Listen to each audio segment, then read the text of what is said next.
He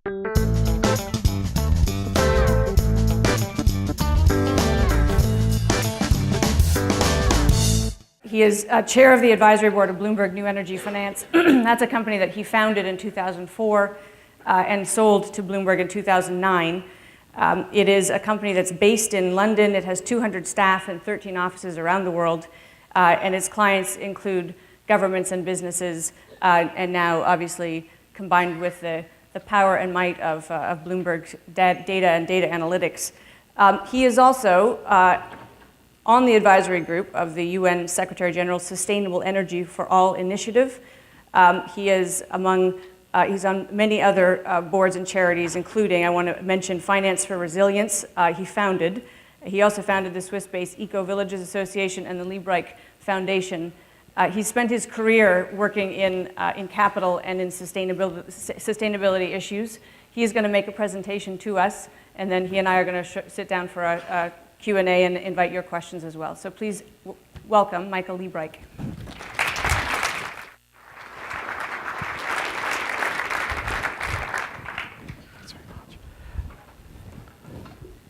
Thank you very much. Thanks for the introduction. It's a great pleasure to be here. I thought that was a great session, by the way. It's sort of refreshing to hear politicians talking about sort of real stuff. What I thought I'd do, I'm going to start with a little presentation, and then we'll do the Q&A and the armchair discussion. And I'll cover a couple of things.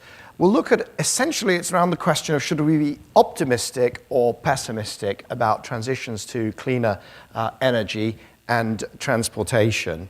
And I'm going to take as my starting point Paris. You know, there's a lot of stuff happened since Paris, but you know, for a while there was no question the optimism level was pretty high.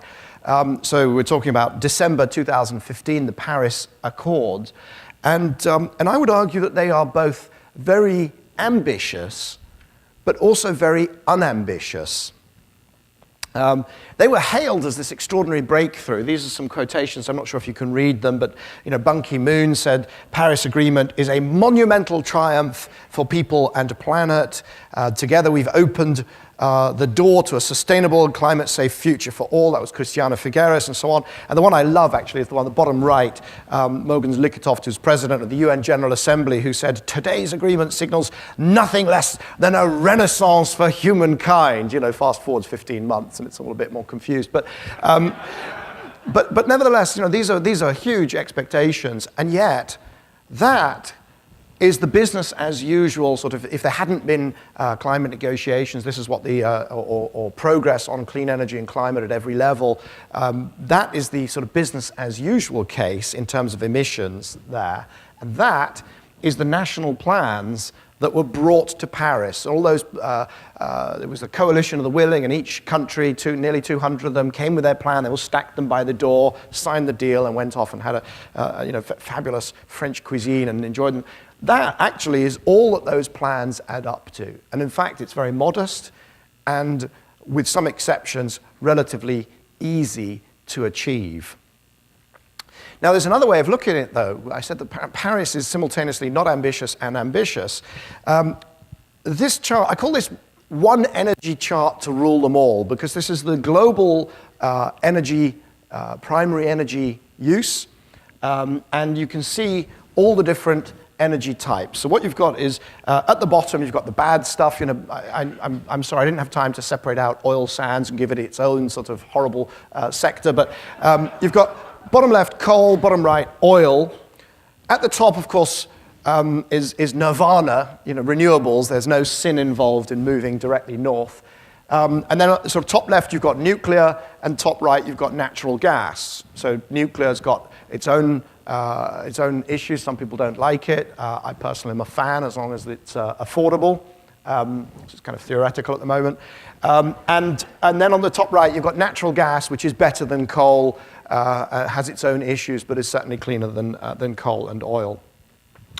The scale is a square scale. It took us ages to figure out how to do this, so that the pentagon it represents overall energy consumption globally. And that's 1975. And so you can start to track. If we're going to deal with climate, obviously we need to move north. Northwest maybe, northeast, but certainly north. And the X marks the center of mass. It's like the average virtuousness of a unit of energy in the world today. So that's 1975, 1980, 1985. And you can start to see nuclear sort of bulging out. And then, of course, what happens is Chernobyl and nuclear slows down. And generally, the Pentagon just gets bigger. Right? So there's 1990, there's 95, there's 2000. And you can see that there's no real movement in that center of mass. Overall, the world's energy system is not becoming more virtuous. It's not moving north, nor northeast, nor northwest. And then after 2000, you get a couple of things that start to happen. One is more renewable energy. Germany and other countries doing more renewables, but you also see China. And China is all about coal. So you'll see nuclear sort of slowing down, and then you'll see renewables and Chinese coal pushing it out. So there you go. That's 2010, 2015. And still, we have barely moved the center of mass of what we do in energy. Even 2015, after all the other things I'm going to talk about, all of the progress, on average, we've hardly moved the needle. On average, we've hardly moved the needle. Now, that, Bloomberg New Energy Finance, the 200 people, it's not about finance. I mean, it's information, not finance. There's no money involved. It's an information service, but we have teams on wind and solar and natural gas and advanced automotive and power, all the different sectors. We pull it all together in a forecast called NEO. It's the New Energy Outlook. And that is our best scenario for where we'll be in 2040. So that's the central scenario, and you'll see it is better in the sense of, the average has moved north. We've got more renewable, got more nuclear, more natural gas, and about the same in terms of coal and oil.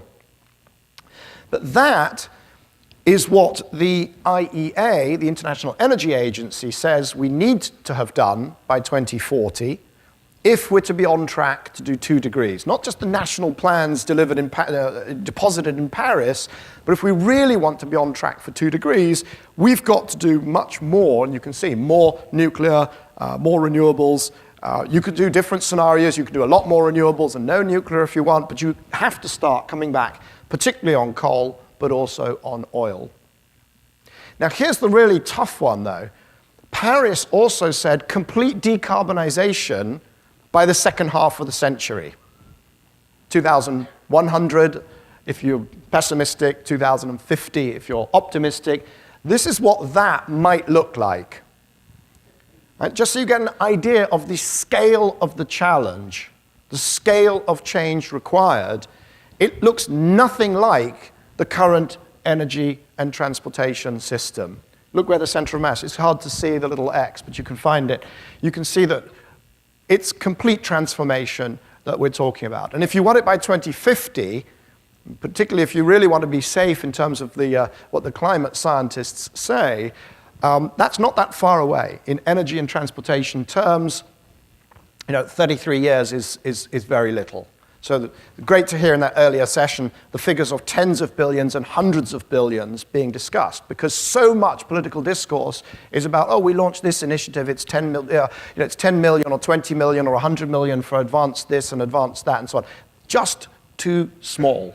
The figures there are just too small. You've got to be talking tens of billions and even into the trillions if you really want to achieve this level of change. So Bill Gates summed it up. We need an energy miracle. And luckily, there's some stuff going on that gives you reason. If you want to be optimistic, you can be optimistic. This is solar. The costs for solar have come down 150 times since 1976. They've come down it's more than 99% cost reduction. And the volume's up 115,000 times. And okay, in 1976, they made little things for satellites, and obviously that's changed. But that's really an extraordinary history of solar right there. And it's not just solar. What you've got there is the doublings for solar, but there is doublings for wind. So when I say doublings, what do I mean? These are manufactured goods. They're not resources that you pull out of the ground. And what happens is every time you double the experience, you double the cumulative volume, you get cost reductions. It's like flat screen TVs or mobile phones or cars and trucks. Everything that's manufactured gets cheaper as you gain in experience. So solar, 7 doublings in 15 years. Wind, 4 doublings in 15 years. If we continue at anything like those rates, 2 things happen. First, because of geometric growth, you start to really make a huge impact. And secondly, the costs come down, and therefore you get the virtuous circle taking off or continuing as it's already in progress. Wind, and it's really interesting, wind, everybody thinks, oh, well, it's steel and it's cement and it's not going to get cheaper. Actually, it does get cheaper, and it's been getting cheaper almost as quickly as solar in terms of its experience curve.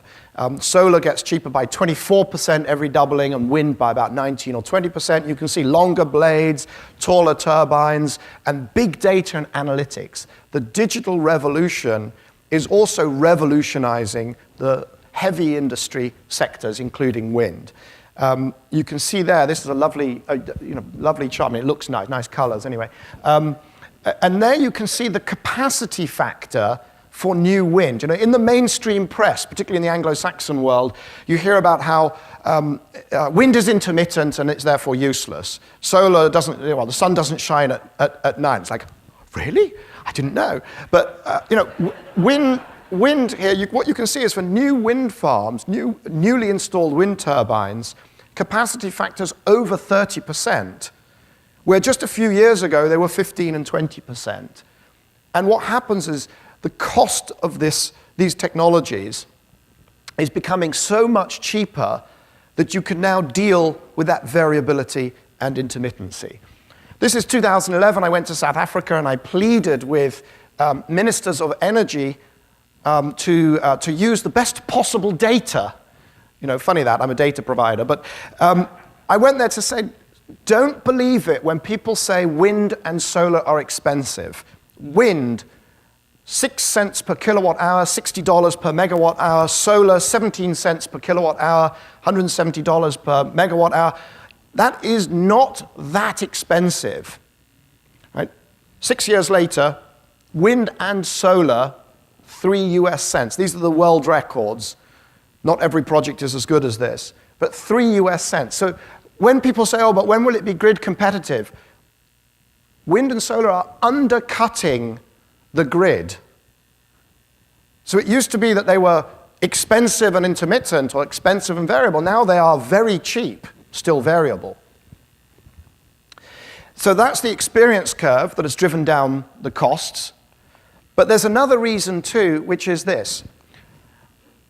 Feed-in tariffs, which were used, particularly pioneered in Germany. I'm looking at Kayo here in the front row, who spoke yesterday. Pioneered in Germany, but feed-in tariffs are essentially state-controlled prices. They're not efficient. It's not a real price signal.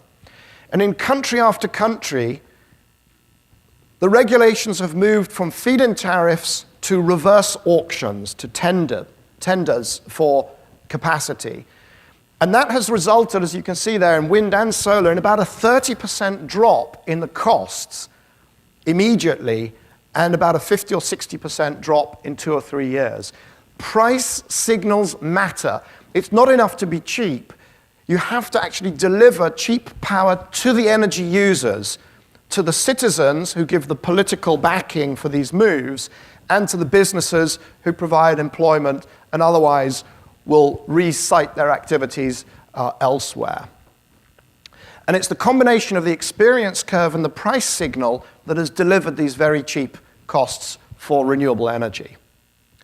In terms of investment, you won't be able to see the figures, but when I started New Energy Finance, in my garage, there was about 60 billion of investment in clean energy. That grew to 350 billion, and then it sort of flattened out. And you can see there is the number of gigawatts installed. We had a whole period where it was spend more, get more, or as critics of renewable energy would say, subsidize more, get more. And then we went into the period around 2011, things changed, and you now have spend the same, get more.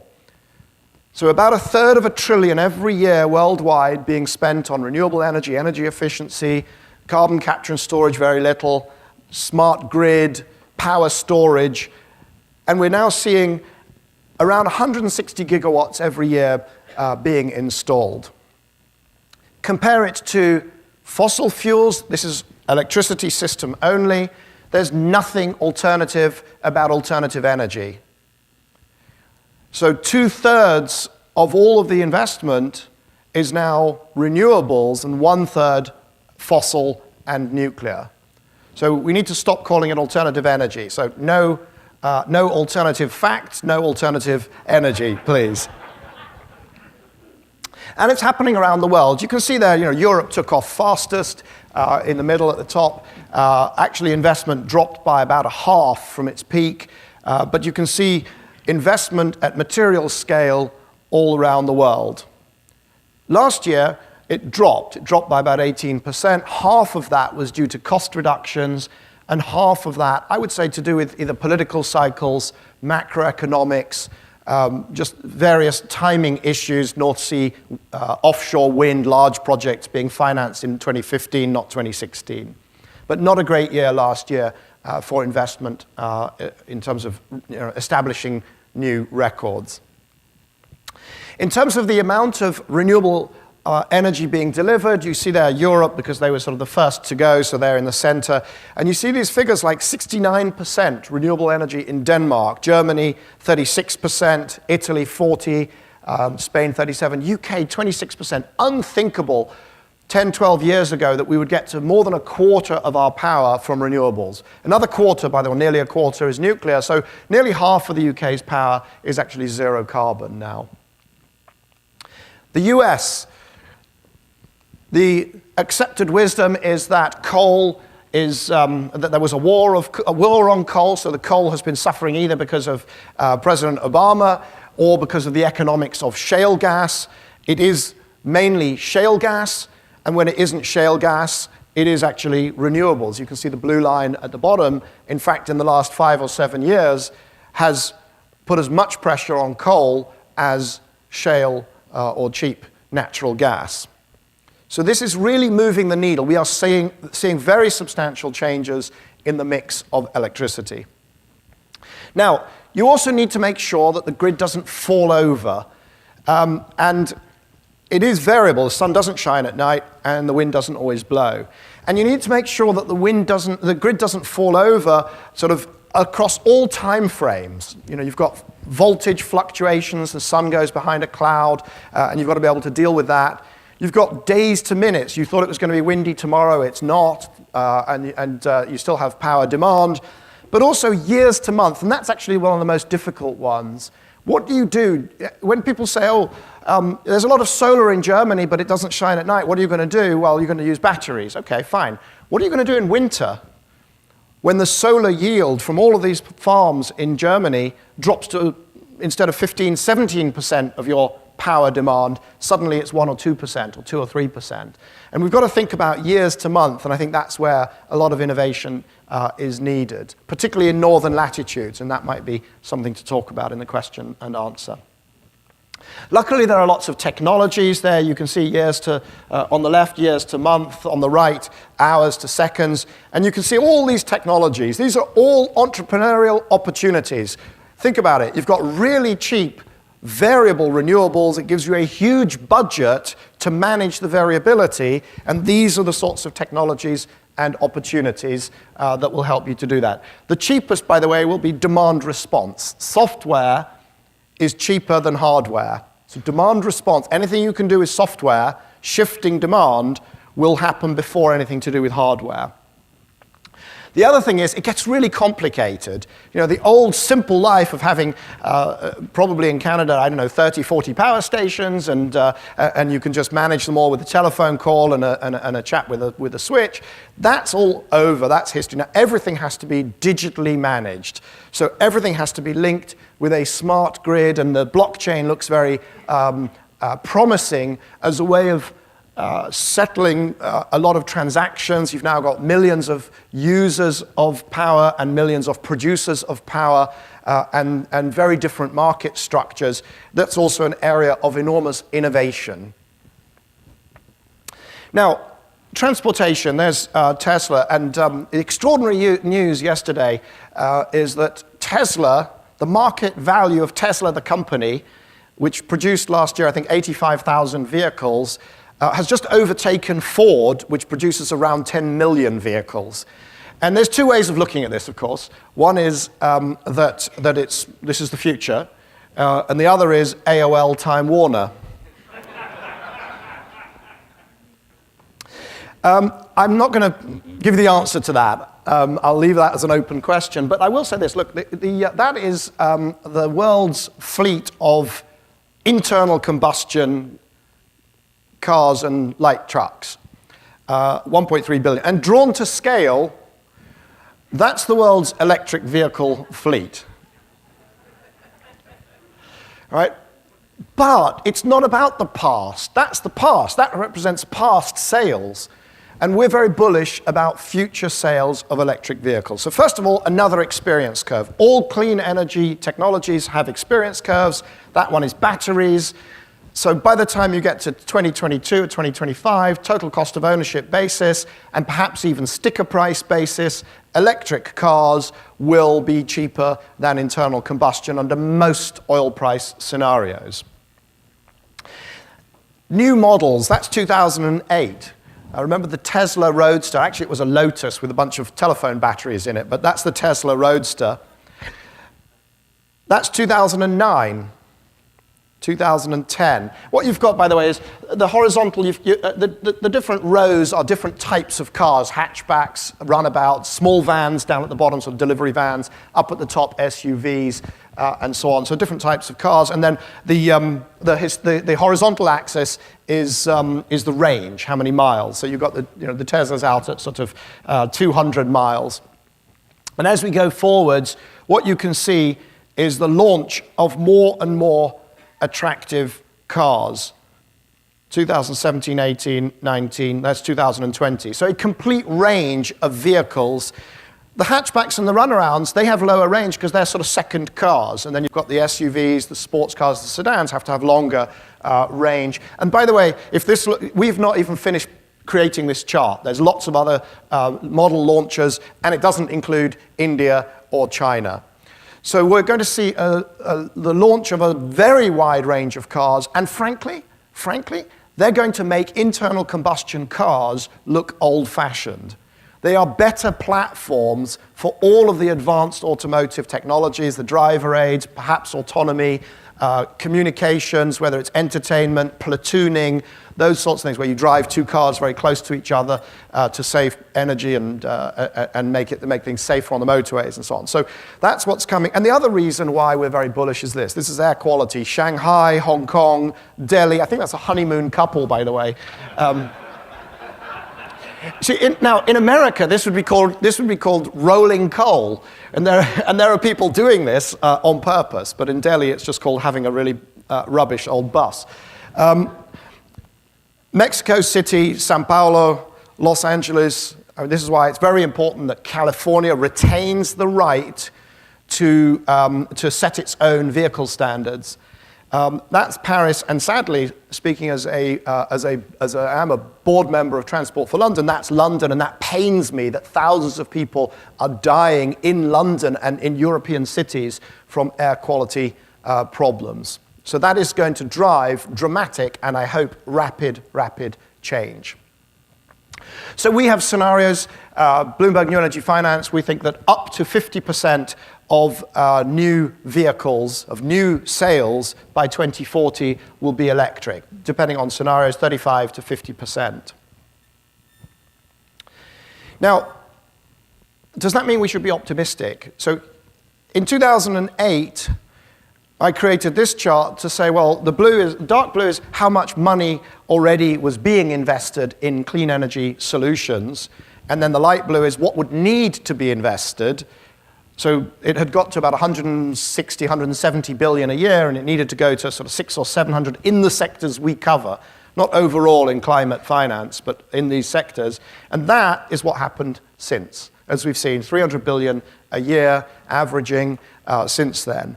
And so we are not on track for the 2 degrees. That's absolutely clear. Another way of looking at it is you might say, well, what we're going to do is we're going to clean up electricity because we've seen that that can be done, and then everything will go electric. So there's electricity in green. Sadly, although it has penetrated into energy, it's gone from 10% to about 20%, but over 45 years.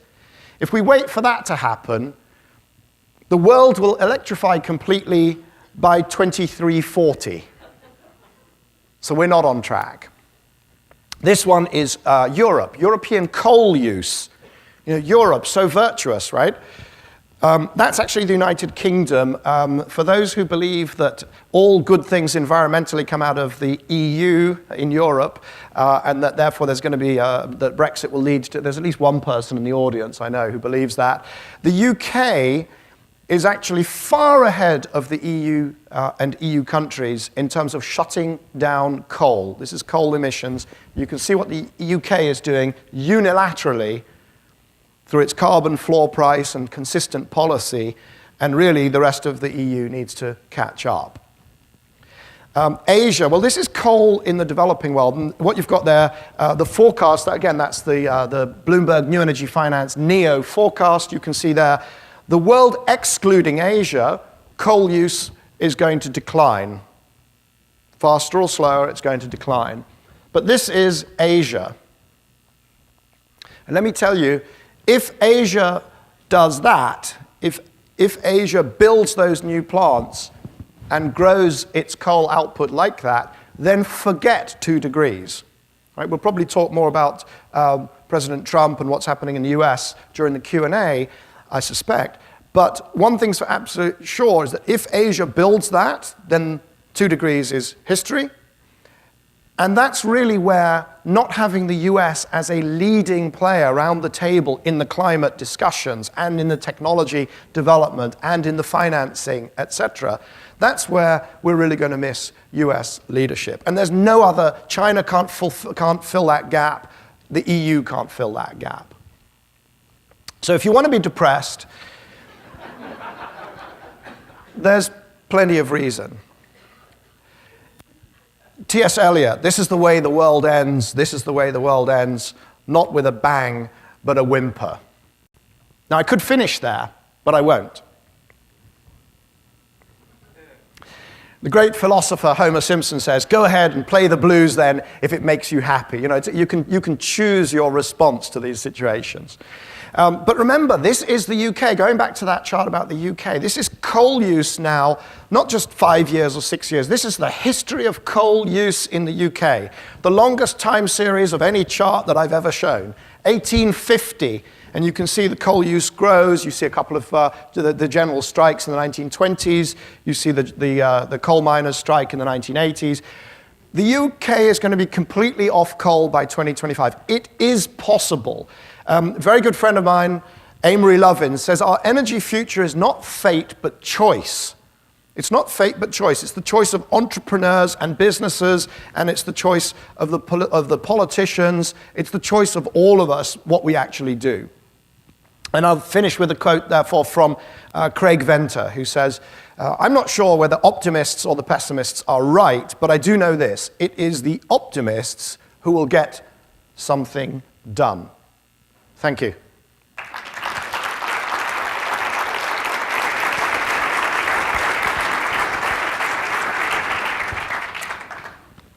Thank you very much for that, Michael. When we consider the exponential change in solar and wind, does that leave you as pessimistic about Paris goals? If we factor in the rate at which they have improved so far, and then throw in, say, an exponential rate for storage power for battery life, does that change your pessimism around Paris? So, because when you say Paris, so I'm very optimistic that the near-term goals, those long-term, the long-term saving goals, the planet. Okay, let me do this. I'm optimistic for 2100. I'm pessimistic for 2050, right? Because Paris goals was complete decarbonization by the end of the century. Right. And how can I put this? I think I would like to be there when it happens. So these transitions are going to happen. There's just no question. The economic trends, the innovation, the human smarts, those experience curves will continue to work. The question really is just how fast do we drive this thing? So to your point, we don't have time. I think we all know if we had endless amounts of time, we would just let the market be itself and human innovation be human innovation, and we would eventually get to a carbon-free world, except for maybe some, yokels in Oklahoma who want coal. I don't know, but human beings would choose these new technologies because they're better and cheaper and smarter. We don't have time. So when you're in a room with, as you often are, presidents and prime ministers and world leaders, and why is this not a policy-driven? Why don't you say to our Minister Sohi, who's a lovely man, you're not doing enough. It's not enough. Well, I think people are saying it's not enough, and I mean it's clear. So, okay, so we've established we're not going fast enough, right? We've got the right trends. And I think that part of the problem is that the politics has gotten into a kind of a slightly weird place where you say, why don't we say to Minister Sohi, who is wonderful, and I really did enjoy the remarks, you should do more. But the clunking top-down fist of trying to do more from the top is probably not the right solution either, because it's about innovation. We are not going to solve this. You can say, we've got some basic technologies and they work, and we've got to drive them out. But the model has to be more nuanced, and we ought to be asking ourselves much more with every policy intervention, does it drive innovation? Does it accelerate those curves? Does it produce another Elon Musk? And I think that's, so I don't say just, do more, we've got to, it's all about kind of, I think we've got to be much more creative about how we do more. Fair enough. And I'm certainly not suggesting kind of state-imposed solutions. But those of us who remember the acid rain debate remember that the industries that surrounded the Great Lakes were absolutely certain they were going to go bankrupt if there were impositions. And the opposite happened, of course. They flourished and acid rain became a thing for textbooks. Why not make the internal combustion engine illegal? Well, so the problem with yes, we should, but in time.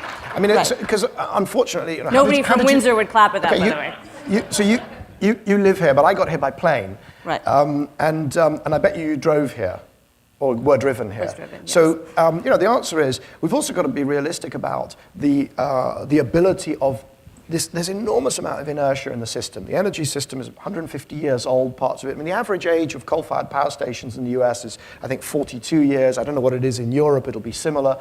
And so what we really need, just saying, oh, well, let's make it illegal. And the problem is, and I tell you what the real problem with that is, it shuts off key players in the political on the political spectrum. You've got to get the center-right on board with this agenda, right? Forget the swivel-eyed bits of the right. I'm a conservative, so I can say that, right? Forget them. They're never going to want to be doing this stuff. But the center-right, which is your average middle-class family, business people, and so on, they have to see this as not threatening. They have to see this as not changing. This is not about this isn't about restructuring capitalism. This isn't about righting every wrong in the world. You've got to be able to do this working with the grain of the system largely as it is, and it's delivering vast amounts of wealth and happiness and pulling people out of poverty and providing jobs. So, just saying, oh, well, let's go ban this and ban that, it's number one, it won't work because the solutions are not there to scale up. And number two, you will simply lose the political consensus and the political, or in some countries, potential consensus. So now we come to Donald Trump. And lack of leadership from the US and disturbing trends in China. What do you think the outcome of the Trump policy agenda will be? Well, first of all, if anybody can forecast the outcome or what's going to happen during a Trump presidency, I'd love to hear it. We can't even forecast today. Well, I haven't checked Twitter for the last hour, so I don't know what's going on. No, but okay. So if you look at let's stick to what has been, what has happened, the plot so far. So, the attempt to roll back the Clean Power Plan. Well, do you know what? The Clean Power Plan, which is a 30% reduction in emissions by 2030, has been already more than 25% of that has been achieved. So the economics of cheap shale gas, or cheap natural gas through fracking, actually, and cheap renewables, have done much, much more than any of those regulations already to squeeze coal out of the system. And so, if what he had done is made coal cheaper by reducing regulations, but made everything else more expensive, then you could at least legitimately say that's a plan to bring back coal and those mining jobs, or some of them, because coal, you're never going to bring those jobs back because coal is just so much more productive now. But by having cheap gas and cheap renewables and cheap coal and cheap oil, which is essentially where we're going, it's unclear that that's going to do very much to revive coal at all. So I think that at the margin, the rollbacks of not doing federal regulation of fracking, opening up federal lands for exploration, the new coal leases, these coal companies have just come out of Chapter 11. Right. They've got overcapacity anyway, and so some of this stuff is highly theoretical, but we're clearly going to be in a period of low energy prices. That's what I would see. And I do think the really, as I said in my remarks, the really key place where we'll sort of miss the US is actually not in the sort of next 5 or 10 years, but it's what happens next. It's have we got a pipeline of technologies coming out of, it would have been ARPA-E, this great program that funded earlier stage technologies. If that's shut down, then what happens 15 years out when we should be, starting to build our fusion stellarators or our, whatever? I don't even know what the next thing would be that would come out of that, or our, breakthrough graphene batteries. Will there have been the investment in that? And I'm thinking particularly of India in terms of that chart of Asian coal. It's Asian coal. It's Japan. It's China. It's India. It's Vietnam. It's Thailand. It's Indonesia. Exactly. So it's all of Asia, and which nation or which group of nations has the leadership to be able to bend that curve? China doesn't have influence on India's energy plans. That's just not the way it works. Right. So that's where the US will be sorely missed. I'm about to open it up to you to questions, so if you've got any, be prepared. I've got one more for you that has to do with, again, this balance. Is it optimism or pessimism? And it's the chart of the level of financing and how it's leveled off, but is doing more. In other words, we're doing better with the money we have, which is the optimistic case. How do we get, and where will the impetus come to really move the dial on the amount of finance going there, if not policy changes that direct people with some clarity? So, that chart is kind of an and again, everything, I'm sorry, I'm not being clear because it's kind of, I'm optimistic but not optimistic enough. That chart that shows we're getting more for the same money is actually great, right? Mm-hmm. The only problem is if you go back to the one energy chart to rule them all, we've got to do not just more, we've got to do much, much more. So we've got to invest more and get more bang for each buck as well. You've got to do both. What will do it? Well, I think that there's a particular issue in, I think, electricity market regulation, where you've got a lot of countries that have now got quite a lot of experience building renewables. The problem is that their regulatory book, the way they regulate the power markets, is not providing the price, the investment signals, the return on capital for those new technologies. It's great that you can do demand response, but if you don't get paid to do demand response, you're not going to do it. Right. So I think that if you look at sort of near-term things we'd need to see, then I think it sounds so easy, removing regulatory bottlenecks, but actually we need to be thinking about complete re-regulation. What does regulation look like? Our regulation for power markets is based around there being a marginal cost. Right. So the electricity market is the marginal cost of the marginal supplier at any moment in time to keep the lights on. Right? And that might be a gas peaker, or it might be coal, or whatever it is.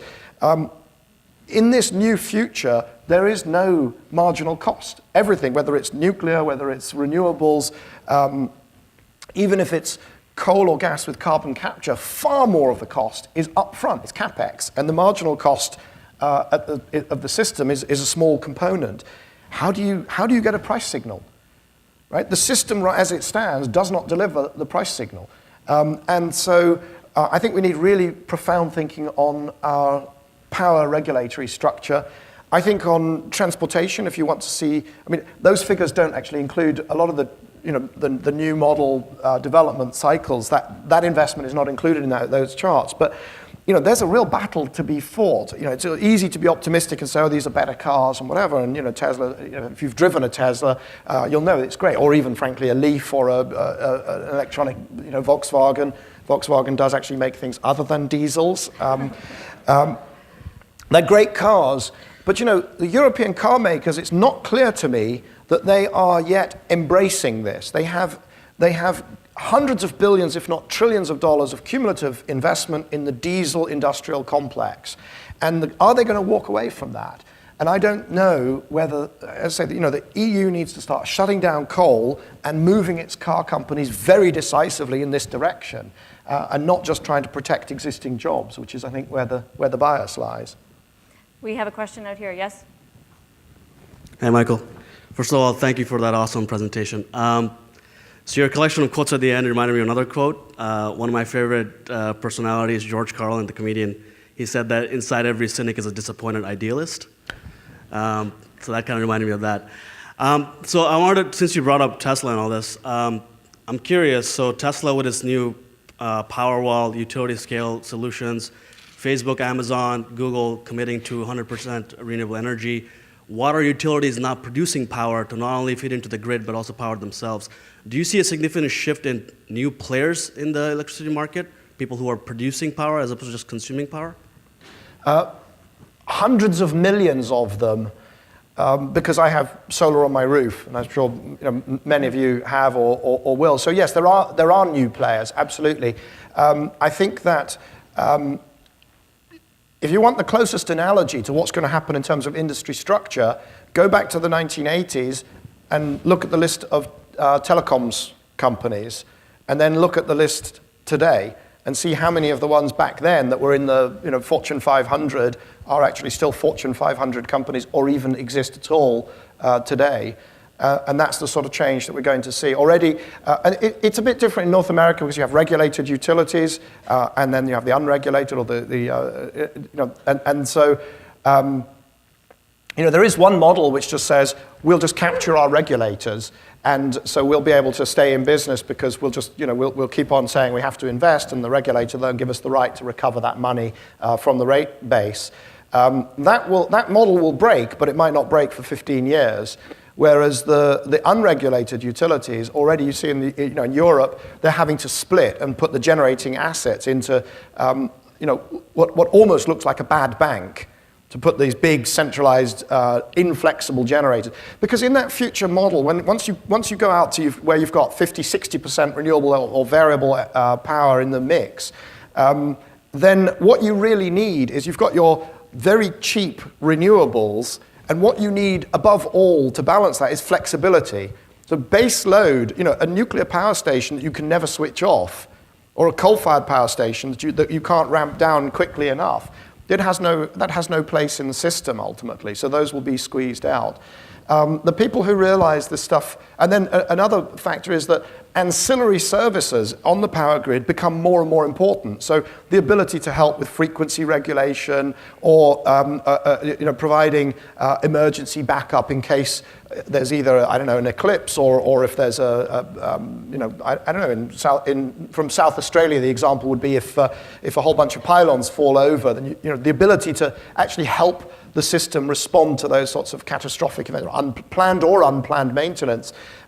That's actually where the money is going. And the new players are much more nimble at figuring that out. So yes, you will see huge numbers of new players, from consumers to entrepreneurial businesses to entrepreneurial bits of old businesses coming to the fore. And some of them will be non-traditional. Some of them will come out of telecoms or out of software, or they could come out of ADT is very active. The security company is very active. Just in a sense, in some ways, anybody who has a network and is trusted could start to offer some of these services.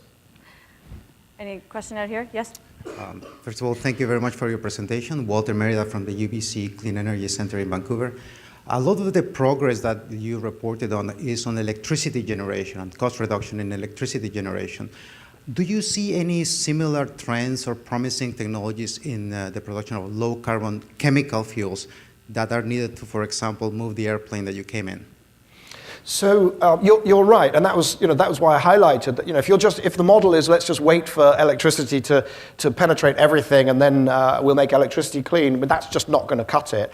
The next one to go is transportation, as I talked about. So transport now, these electric vehicles now are about where the power system was, or the innovation in clean energy, clean electricity was in 2007. So those experience curves are just about to start on batteries and so on. But the big ones, you mentioned one, which is the kind of chemicals, and by the way, not just for transportation, but chemicals for everything we do, and then also heat. I think heat, somebody's got to talk about heat and energy efficiency as well. And I think probably, well, I'm very bullish about artificial or synthetic fuels.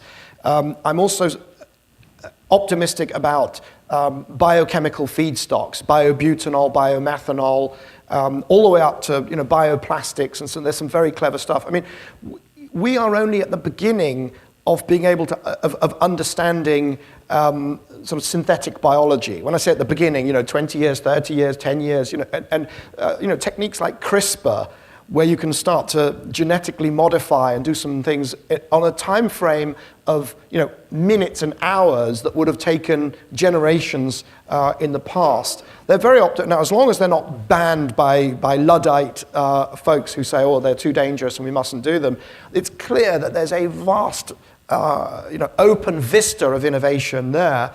In terms of the fuels, for aircraft, I mean, you can do some, there'll be some biofuels, just in a sense, more traditional biofuels, but I think the really big breakthroughs would be synthetic biofuels. So taking power stations' exhaust stream, the CO2 out of that, using some form of catalysis, organic catalysis or whatever, using solar power because it's going to be a net endothermic reaction, and coming up with a fuel that you could then stick into an aircraft. Very interesting. So one other thing, the electric aircraft, last year there was this chap who the two of them, André Borschberg and Bertrand Piccard, who flew around the world in an electric plane.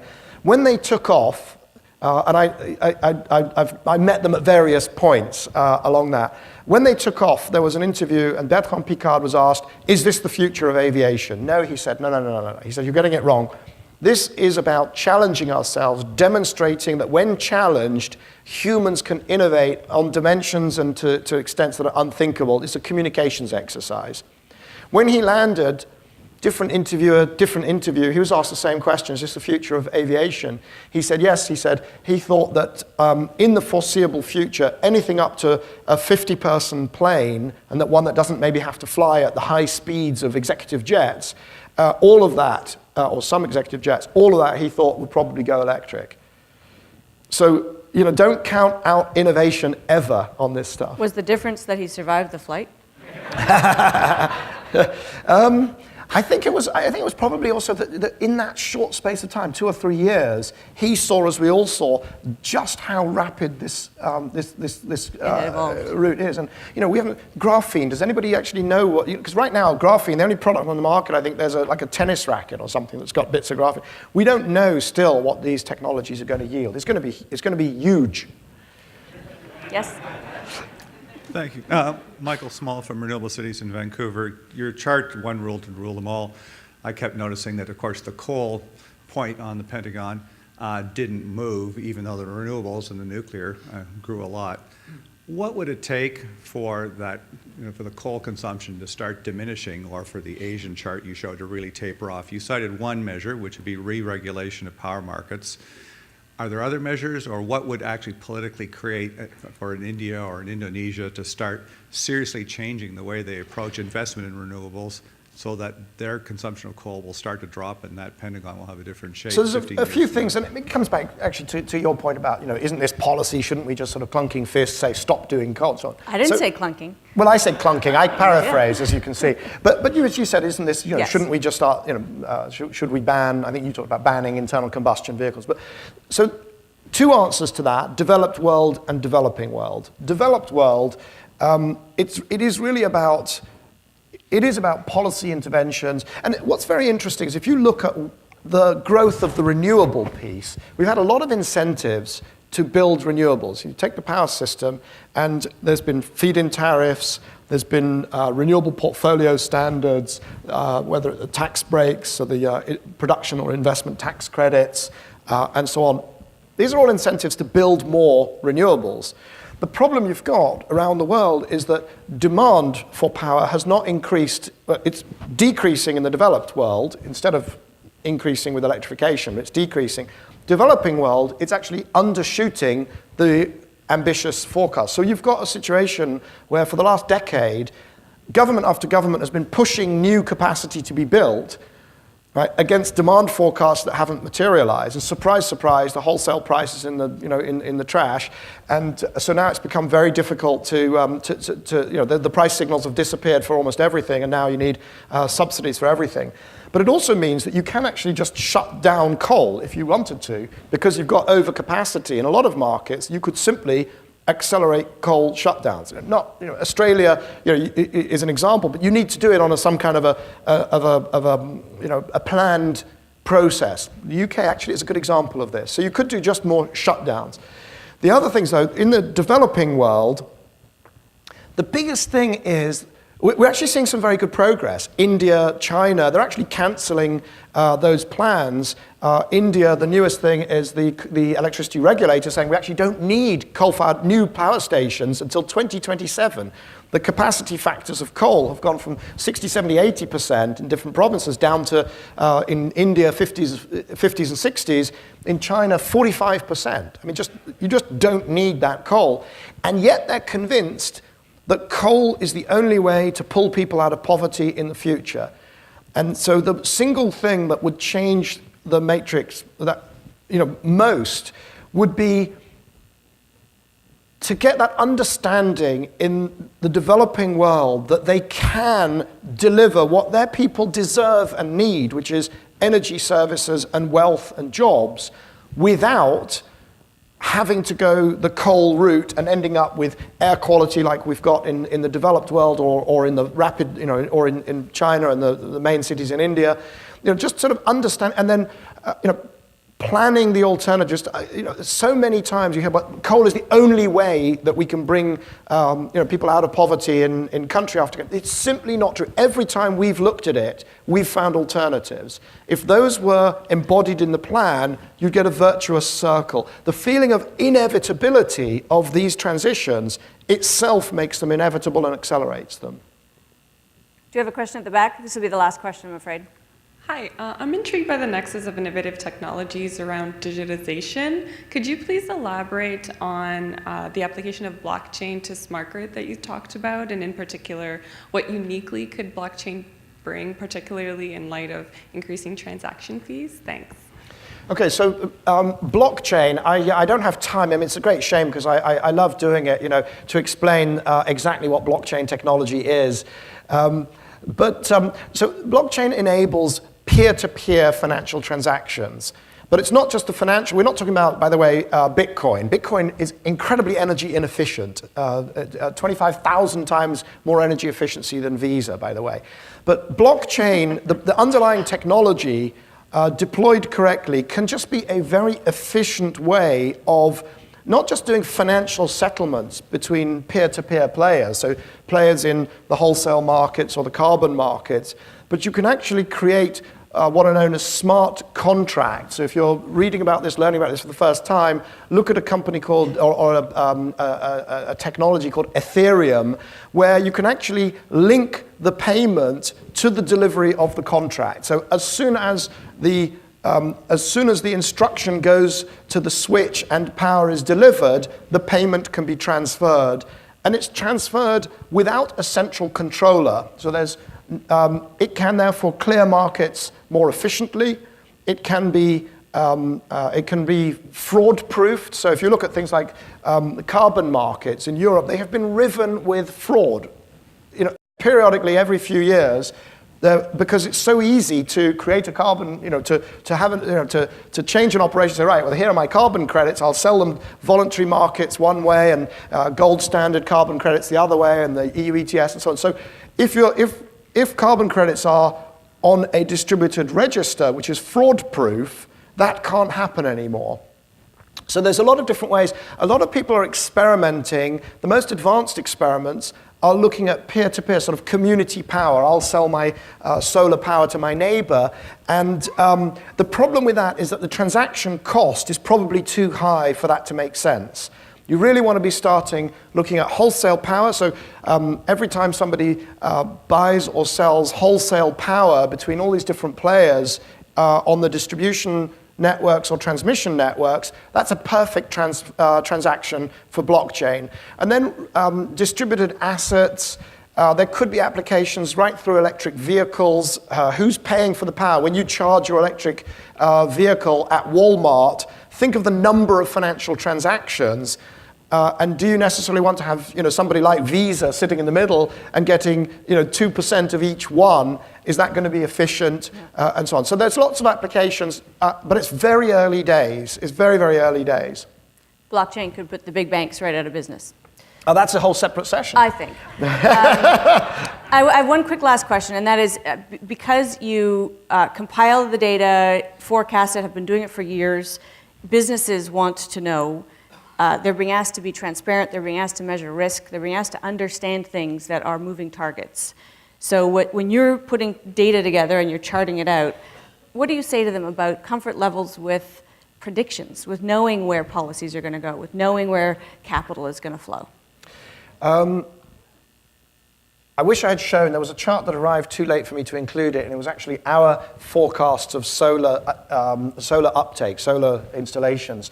Because in the past, I've mocked various other players, IEA, EIA, BP, Shell, Exxon, for their just appalling inaccuracy in forecasting the uptake of clean energy technologies. So I asked the team to do one for our own forecasts, and let me tell you, it's almost as bad.